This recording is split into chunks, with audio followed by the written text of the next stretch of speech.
हैं कि अक्सर मिडिल क्लास लोग अपने पैसों के साथ कुछ ऐसी सीरियस मिस्टेक करते हैं जो उनकी खुश भरी लाइफ को बर्बाद कर देता है। और इस वीडियो में मैं आपके सामने 7 ऐसी मिडिल क्लास मिस्टेक्स रिवील करने वाला हूं जो आप में से अक्सर लोग अपने पैसों के साथ करते हैं। आज का मिडिल क्लास पैसा बचाना कम और उड़ाना ज्यादा जानता है, और शायद यही सबसे बड़ा रीजन है कि इंडियंस पैसा तो बचा कम रहे हैं और लोन ज्यादा ले रहे हैं क्योंकि उन्हें फालतू की चीजों पर खर्चा करना है। इस आर्टिकल में आप खुद ही देख सकते हो कि 2022-23 में बैंक्स की तरफ से 7 लाख करोड़ के पर्सनल लोन दिए गए थे, पर 2024 तक आते आते ये नंबर 43 लाख करोड़ हो चुका है। और ऐसा अनुमान लगाया जा रहा है कि आने वाले कुछ सालों के अंदर अंदर सारी हदें पार होने वाली हैं। अब देखो, ये तो हुई सिर्फ पर्सनल लोन की बात, पर लोगों को लोन सिर्फ अपने पर्सनल खर्चों के लिए थोड़ी चाहिए। उन्हें तो अपनी हर छोटी बड़ी चीजों के लिए सिर्फ एक ही नाम सामने आता है, लोन्स। अब भैया रईस दिखना है, पर 25,000 की सैलरी में कहाँ कोई रईस दिखेगा। और आजकल जो सबसे कॉमन लोन एक मिडिल क्लास को चाहिए वो है मिस्टेक नंबर 1, EMI वाली रईसी कार्स। देखो, आजकल हम मिडिल क्लास लोगों का फंडा बहुत ही सिंपल हो चुका है। हमारा मानना है कि अमीर होना नहीं पर अमीर दिखना जरूरी है। और अमीर आप कैसे दिखोगे? जब आपके पास महंगी और बड़ी गाड़ी होगी। और इसलिए हमारे रमेश बाबू ने भी कुछ ऐसा ही किया। अब दरअसल हुआ क्या, रमेश भाई काफी टाइम से एक ही कंपनी में काम कर रहे थे। उनके साथ के कलीग्स जॉब छोड़कर चले जाते तो उन्हें अच्छी हाइक मिलती। अब उनके सभी कलीग्स फोटो डालते, अच्छी अच्छी लोकेशन पर जाते, तो रमेश बाबू ने सोचा कि क्या ऐसा किया जाए जिनसे उन सभी की बराबरी कर सकूं, प्लस में अपनी तरक्की भी तो दिखानी थी। इसलिए उनको ख्याल आया गाड़ी लेते हैं। अब 2.5 साल से एक ही जगह काम कर रहे हो तो उन्हें कुछ खासी हाइक तो मिली नहीं, बट उनकी सैलरी 50,000 पर मंथ के आसपास थी। अब बात यह है कि अगर आपको किसी को जलाना है तो छोटी गाड़ी लेकर तो जला नहीं सकते, इसलिए 10 लाख से ऊपर की गाड़ी देखो। अब रमेश बाबू ने सर्च करी और सबसे लेटेस्ट ट्रेंडी गाड़ी ढूंढी जिसको लोग मुड़ मुड़ कर देखें, और उनकी नजरों में आई नई नवेली टाटा कर्व प्लस। अब 12,50,000 की गाड़ी पसंद आई है, पर पैसा तो है नहीं, तो रमेश बाबू ने लिया कार लोन। डाउन पेमेंट करो 2.5 लाख का और कार लोन ले लिया 10 लाख का। अब आप देख सकते हो कि 10 लाख के लोन के ऊपर 9% के हिसाब से उन्हें कितने अमाउंट की EMI पे करनी पड़ेगी।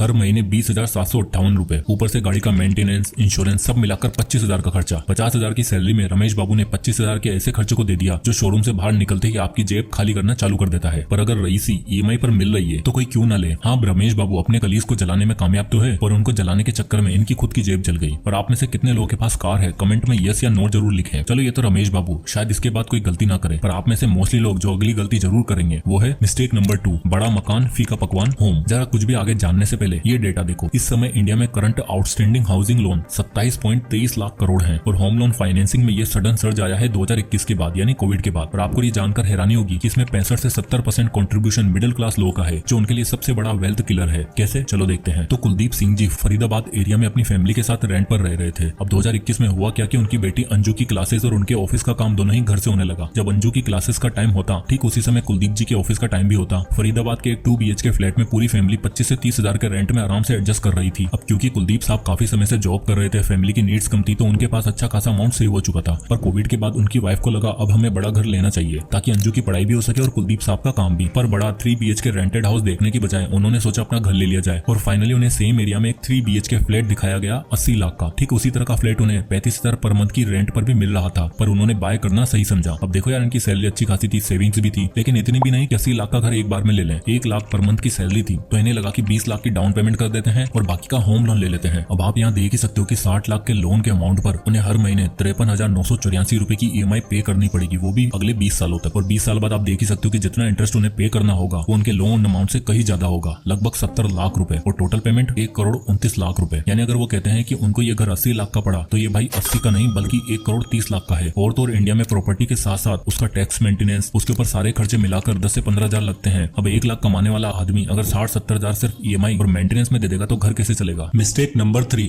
Financial risk management and incorporate insurance. आजकल हर कोई जल्दी से जल्दी फाइनेंशियली फ्री रहना चाहता है, और वो बस ये ढूंढता रहता है कि कोई ऐसा मिल जाए जो मुझे कुछ ऐसी इन्वेस्टमेंट बता दे जहां से 15 से 20% तक रिटर्न मिल जाए, तो मैं अपने पैसों को इन्वेस्ट करके जल्दी से जल्दी रिटायर हो सकूं। बात तो सही है, हर कोई आज के टाइम पे इन्वेस्टमेंट अपॉर्चुनिटी ढूंढता रहता है, बट फाइनेंशियल फ्रीडम की सीढ़ी चढ़ने के चक्कर में वो कई सारे जरूरी स्टेप्स भूल जाता है, जिसमें सबसे पहला आता है इमरजेंसी फंड बनाना। यानी आपके पास एटलीस्ट अपने महीने के खर्चों का 6 गुना तक इमरजेंसी फंड होना चाहिए जो किसी भी बुरी सिचुएशन में आपके काम आ सके। और दूसरा सबसे इंपॉर्टेंट, इंश्योरेंस। बिजनेस स्टैंडर्ड की ये रिपोर्ट बताती है कि इंडिया की 95 पॉपुलेशन ऐसी है जिसके पास किसी भी तरह का कोई इंश्योरेंस नहीं है, और 73% लोगों के पास हेल्थ इंश्योरेंस नहीं है। यानी 73% लोग केवल एक कदम दूर है फाइनेंशियली बर्बाद होने से। अब हेल्थ इंश्योरेंस के फायदे क्या क्या है? मान लो आपने बड़ी मुश्किल से इन्वेस्ट करके मेहनत करके 10 लाख रुपए इकट्ठे किए और अचानक कोई हेल्थ इमरजेंसी आपके घर में आ गई, तो अब हो सकता है कि आप उन पैसों का यूज करके इलाज करवा लो। बट अगर आपके पास एक हेल्थ इंश्योरेंस होगा तो आपको हॉस्पिटल्स के बिल्स की चिंता नहीं होगी और आप अच्छे हॉस्पिटल में इलाज करवा पाओगे। एक और चीज, अगर आप हेल्थ इंश्योरेंस जल्दी ले लेते हैं यानी कम एज में लेते हैं तो आपकी प्रीमियम भी काफी कम होती है, तो जल्दी इंश्योरेंस लेना आपके लिए फायदेमंद होगा। मिस्टेक नंबर 4, एसेट बोरिंग है, नो एसेट। तो अब जो इंसान गाड़ी, घर और अनटशन खाने के खर्चे नहीं करता वो एक सबसे बड़ी गलती करता है, है नॉट बिल्डिंग एसेट्स। दरअसल मोस्टली मिडिल क्लास पेरेंट्स और लोगों की गलती ये होती है कि वो हमेशा बेसिक एजुकेशन और हायर एजुकेशन पर ध्यान देते हैं, जबकि world famous author Robert Kiyosaki का कहना है कि फाइनेंशियल एजुकेशन और वेल्थ बिल्डिंग का कॉन्सेप्ट भी उतना ही इंपॉर्टेंट है जितना कि नॉर्मल एजुकेशन। और सच बताऊं तो मोस्टली मिडिल क्लास लोगों को ईएमआई भरना, बड़ी गाड़ी, आईफोन 16 लेना ये सब तो बहुत अच्छा लगता है, पर अपने लिए एसेट बिल्ड करना, कोई बिजनेस बिल्ड करना, इन्वेस्टिंग करना बिल्कुल बोरिंग लगता है। इन्हें 10-20 हजार से लेकर 50-60 हजार तक ईएमआई में देना मंजूर है, पर महीने का 5-6 हजार लगाकर कोई स्किल बिल्ड करना, एसआईपी के थ्रू इन्वेस्टिंग करना, ब्रांड बिल्डिंग सीखना इन्हें बोरिंग लगता है। और ऐसा इसलिए क्योंकि आसपास का एनवायरमेंट जो है ना वो रेट रेस वाला है, आप उसमें फंसे हुए हो और उससे निकलने के लिए आपको मेहनत करनी पड़ेगी, टाइम और डेडिकेशन देना पड़ेगा, इसलिए वो बोरिंग है। अब जरा देखो रमेश बाबू जिन्होंने 12.5 लाख की गाड़ी के लिए हर महीने 20 हजार देना मंजूर कर लिया था, अगर वही 20 हजार रुपए की एसआईपी के थ्रू वो इंडेक्स फंड में इन्वेस्ट करते तो 5 साल बाद उनके पास 16.5 लाख रुपए होते और 10 साल बाद 46,60,000 रुपए होते, जिसमें वो गाड़ी क्या उस गाड़ी के सबसे टॉप मॉडल आ जाता और उल्टा कुछ पैसा भी बच जाता। पर रमेश बाबू ने एसेट बिल्ड करने से पहले लायबिलिटी के बारे में सोचा। चलो अगर 20 हजार भी नहीं, रमेश बाबू आपकी तरह एवरेज इनकम वाला इंसान होते और एक छुटकी अमाउंट यानी 5,000 रुपए से भी इन्वेस्टिंग करते तो 15 साल के बाद आपके पास 25 लाख रुपए होते और अगले 10-11 साल के बाद आपके पास 1 करोड़ का कॉर्पस हो जाता। पर अफसोस रमेश बाबू ने एक छुटकी अमाउंट की कीमत भी नहीं समझी। इसलिए रॉबर्ट कियोसाकी कहते हैं कि आपको अपने काम के साथ साथ कोई बिजनेस बिल्ड करने पर ध्यान देना चाहिए जो आपकी रिटायरमेंट के बाद आपको रेगुलर पैसिव इनकम देता रहेगा। मिस्टेक नंबर 5, ट्रेंडी, कूल है या फिर फूल। अब आती है अगली और सबसे बड़ी गलती जो अभी हाल ही में फ्लिपकार्ट और अमेजोन पर सेल शुरू हुई है। इस सेल में सामान काफी सस्ता मिलता है, लोग पूरे साल इंतजार करते हैं, इसमें महंगे ब्रांड्स, ट्रेंडी फैशन और इलेक्ट्रॉनिक पर डिस्काउंट मिलता है। तो हमारे जेंजी भाई बहनों को लगता है कि ये सेल इसलिए आई है ताकि हम सस्ते ट्रेंडी फैशन से और सस्ते सामान से अपना घर भर सके। आपको हैरानी होगी जानकर कि लास्ट ईयर इस ड्यूरेशन में मात्र 2 दिन के अंदर अंदर टोटल 90 मिलियन लोगों ने इन प्लेटफॉर्म से आकर शॉपिंग करी। लोगों के पास नया चमचमाता फोन होता है, फिर भी आईफोन 40,000 का मिल रहा है तो ले लो, घर में कपड़े भरे हुए होते हैं लेकिन सेल में मिल रहे हैं तो लेकर भर लो। अब आप हमेशा देखोगे कि सेल ओपन होते ही आईफोन हमेशा सबसे पहले आउट ऑफ स्टॉक हो जाता है। और सेल तो चलो एक बात है, आजकल लोगों को कूल दिखने के लिए सिर्फ महंगे कपड़े और गैजेट्स नहीं बल्कि कोल्ड प्ले और दिलजीत के कॉन्सर्ट की टिकट भी सबसे पहले चाहिए होती है। फिर भले ही वो टिकट 2,000 की हो, 35,000 की हो, 50,000 की हो या फिर ब्लैक में मिले 2 लाख रुपए की। मैं लिख के दे रहा हूँ, आधे लोगों को तो कोल्ड प्ले के 5 गाने भी ठीक तरह से याद नहीं होंगे, पर भेड़ चाले सब जा रहे हैं तो हम भी ट्रेंड को फॉलो क्यों ना करें। अब आप ही बताओ ये ट्रेंड कूल है या फिर फूल। मिस्टेक नंबर 6, अपना पैसा अपने पास रखो, मनी अंडर द मैट्रेस। दोस्तों आपको स्पेशल 26 मूवी तो याद ही होगी, उसमें आपने कुछ ऐसा सीन देखे होंगे जहां लोग अपने सोफा सीट में, चावल के डब्बों में और तो और घर की छतों में पैसा छुपा कर रखते हैं। चलो ये तो हो गई करप्ट और बहुत ज्यादा अमीर लोगों की बातें, पर क्या आप जानते हो आप भी कुछ ऐसा ही करते हो। मोस्टली मिडिल क्लास लोग जो थोड़ा बहुत अपना पैसा बचाना जानते हैं वो भी पैसा बचाकर घर के लॉकर्स में या बैंक्स में डाल देते हैं और इन्वेस्टमेंट के नाम पर ज्यादा से ज्यादा एफडी करवा लेते हैं, जिससे होता यह है कि उन पैसों की वैल्यू कभी बढ़ी नहीं पाती और वो पैसा आने वाली इन्फ्लेशन का सामना नहीं कर पाते। बैंक्स आपको सेविंग्स पर मात्र 3 से 4% का इंटरेस्ट अलाउ करता है, एफडी पर 6% और घर में रख दिया तो कुछ भी नहीं मिलता और इन्फ्लेशन है 7 से 10%। पर हमारे मिडिल क्लास लोग सेफ्टी के चक्कर में अपने सबसे बड़े एसेट को, अपने पैसों को एक ऐसी मशीन में डाल देते हैं जहां पड़े पड़े वो बर्बाद हो जाती है। इस टर्म को इंग्लिश में कहते हैं putting money under the mattress, यानी क्लास लोग सेफ्टी के चक्कर में अपने सबसे बड़े एसेट को, अपने पैसों को एक ऐसी मशीन में डाल देते हैं जहां पड़े पड़े वो बर्बाद हो जाती है। इस टर्म को इंग्लिश में कहते हैं putting money under the mattress, यानी जिस तरह हम चाबी छुपाया करते थे ठीक उसी तरह सेफ्टी के डर से मिडिल क्लास लोग पैसों को भी छुपा कर रखते हैं। वो भी सोच के देखो, अगर आप अपने पैसों को वही 10,000 रुपए जो आप सेव करके बैंक में डालते हो अगर आप उसे इन्वेस्ट करते तो ओवर द ईयर्स इन्फ्लेशन के बावजूद आपको 12% के हिसाब से 10 साल बाद आपकी वेल्थ होती 16,30,000 रुपए, 15 साल बाद 28,80,000 रुपए, 25 साल बाद 68 लाख रुपए और 30 साल बाद आफ्टर एडजस्ट इन्फ्लेशन भी आपके पास नियर अबाउट 1 करोड़ का कॉर्पस होगा। मिस्टेक नंबर 7, वीकेंड वाली जिंदगी, 2 दिन की अमीरी। अब जो लोग एसेट बिल्ड नहीं करते, कोल्ड प्ले की टिकट्स नहीं खरीदते, सेव करके पैसा बचाकर छुपा के रखते हैं, वो उन पैसों का यूज गलत जगह कर लेते हैं, लाइक प्लानिंग ए लग्जरियस वेकेशन, यानी बस 2 दिन की अमीरी फिर महीने भर की फकीरी। मैंने ऐसे बहुत से लोगों को देखा है जो ट्रिप खूब अच्छी तरह से प्लान करते हैं, ट्रिप का इन्हें सब पता होता है, ट्रेन का टिकट 1500, होटल 5,000, खाना पीना 7-8 हजार, बाइक राइडिंग 6-7 हजार, यहाँ घूमना वहाँ घूमना 20-25 हजार पर पर्सन की पूरी आइटनरी होती है और सब कुछ चाहिए लग्जरियस नवाबों वाले शौक। और ट्रिप पर जाने के बाद अलग से और खर्चा होता है, पर गोवा तो जाना है, हर 2 महीने बाद एक ट्रिप पर जाना है, यानी कुल मिलाकर 2 महीने पैसे कमाओ फिर 2 दिन ट्रिप में उड़ा दो और मंडे को फिर से ऑफिस ज्वाइन करो क्योंकि अगले महीना चलाने के लिए पैसा नहीं बचा। तो भैया ये वीकेंड वाली अमीरी, ट्रिप्स, पार्टीज आपको मात्र 15 दिन के अंदर अंदर एक ऐसी सिचुएशन में लाकर खड़ा कर देती है जहां से आपको दूसरों के आगे हाथ फैलाने पड़ते हैं। हाँ ट्रिप पर घूमो फिरो, मेमोरी बनाओ, बट उतना ही स्पेंड करो जितना जेब अलाउ करे। अब चलो गलतियां तो बता दी, आईना भी दिखा दिया, अब बारी है सॉल्यूशंस की। Solution number 1, 10-20-30 rule for